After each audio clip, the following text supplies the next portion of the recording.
Hello, and welcome to Small Biz Catalyst. My name is Ayisat Abilogun, and I am an entrepreneurship development professional. I'm also the CEO of Financial Leadership Club of America. This show is for struggling small business owners who want to be able to earn a 6 to 7 figure consistent salary from their businesses and the economic development professionals who support them. Every week, we delve into innovative strategies, success stories, and actionable insights to empower small businesses as catalysts for economic resilience. At the end of this episode, you'll learn all about Grapevine and the opportunities that reside in that cute little city for you as an entrepreneur. And if you listen to the end, I will share some grant opportunities that might be of interest to you. Let's dive in. In today's episode, we are shedding a spotlight on the city of Grapevine, Texas. If you listened to our prior episode, the collaboration we did on the city of Grapevine,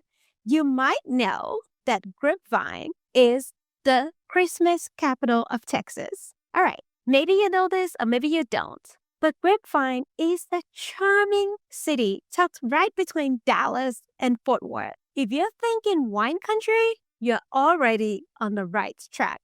But there's way more going on here than just grapes and good vibes. Let's start with a quick city snapshot. Of course, you know the name, it's Grapevine. The population, however, is about 51,000 people. Grapevine's leadership is spearheaded by Mayor William D. Tate, who has been a pivotal figure in Grapevine's development. Mayor Tate's journey with Grapevine began in 1969 when he served as the city attorney until 1972. He was then elected into the city council and became the first mayor in 1973, serving until 1985. He was reelected in 1988 and has been serving continuously since then. He is actually the current mayor, and he is actually, I believe, one of the oldest mayor in the state of Texas.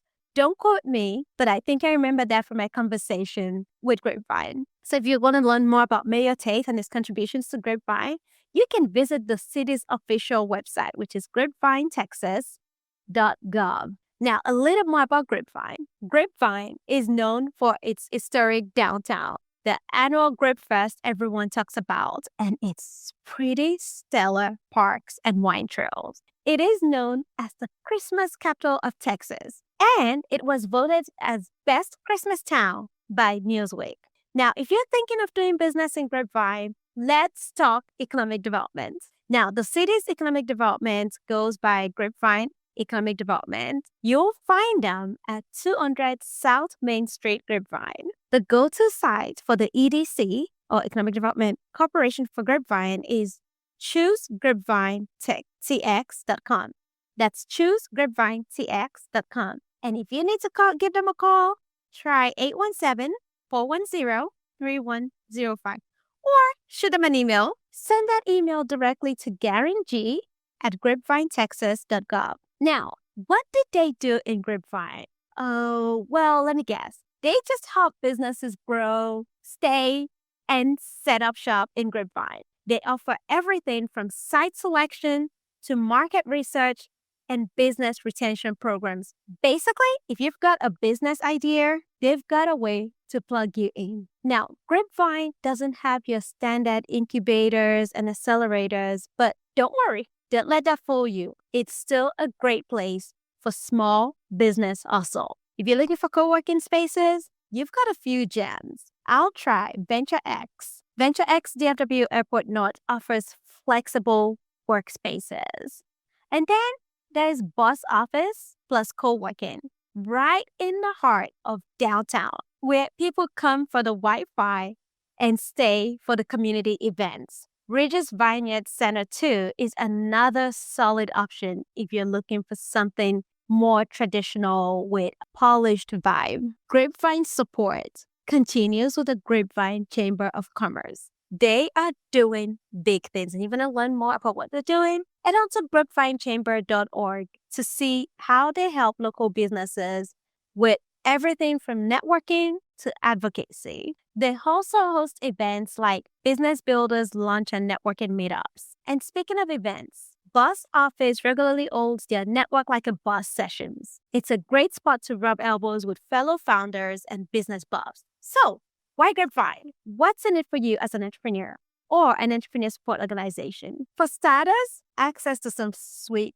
funding. There's the Tarrant County Small Business Assistant Grant, and the Texas Enterprise Fund is also in play if you've got a big project. The city's location near DFW International Airport makes it a strategic hub. You're literally smack in the middle of one of the most business-friendly corridors in the U.S. Now, add underserved markets, a healthy stream of tourists, and a skilled talent pool, and you've got a recipe for success. Let's talk dollars. Let's talk dollars and cents. Grapevine scores 7 out of 10 for overall affordability.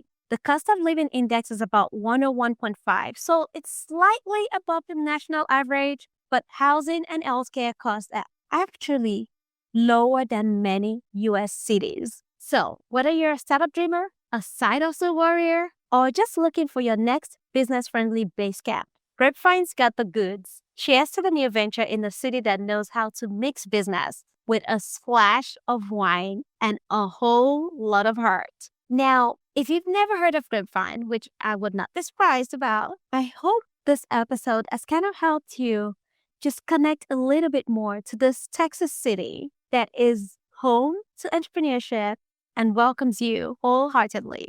Now, there's a lot more I could share, but could just not fit into this episode.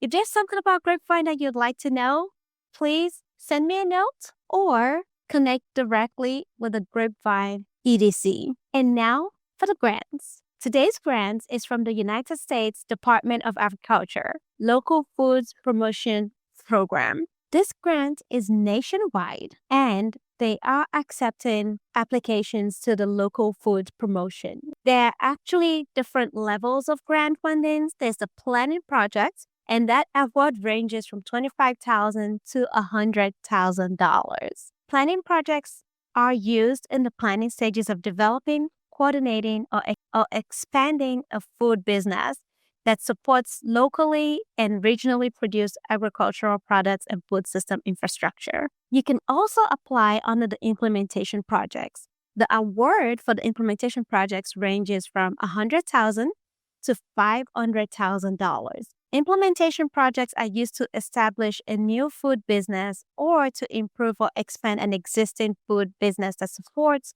locally and regionally produced agricultural products and food system infrastructure.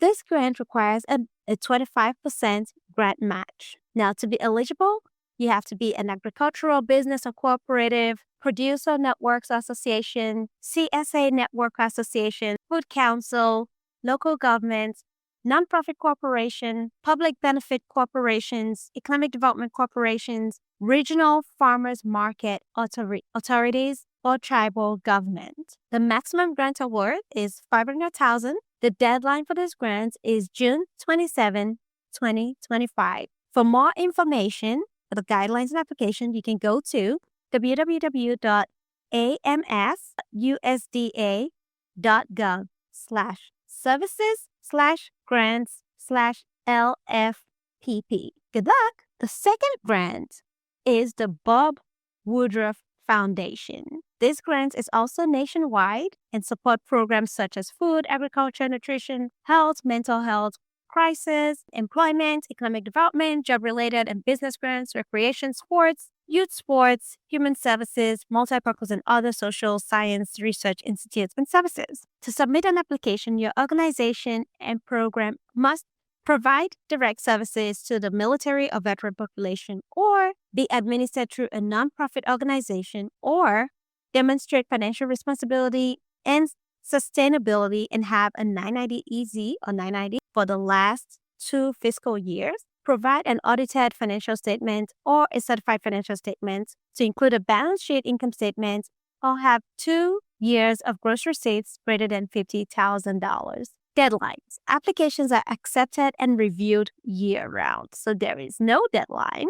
For more information, you want to go to grants@bobwoodrufffoundation.org or Woodruff Foundation www.woodrufffoundation.org. For guidelines and application, go to bobwoodrufffoundation.org/grants. Good luck. If you found the spotlight interesting or beneficial in any way, would you please rate the show so that others may learn about this, may hear more about us, and find us easily? And if you're feeling especially generous, please leave a comment or review. Thank you. Until next time.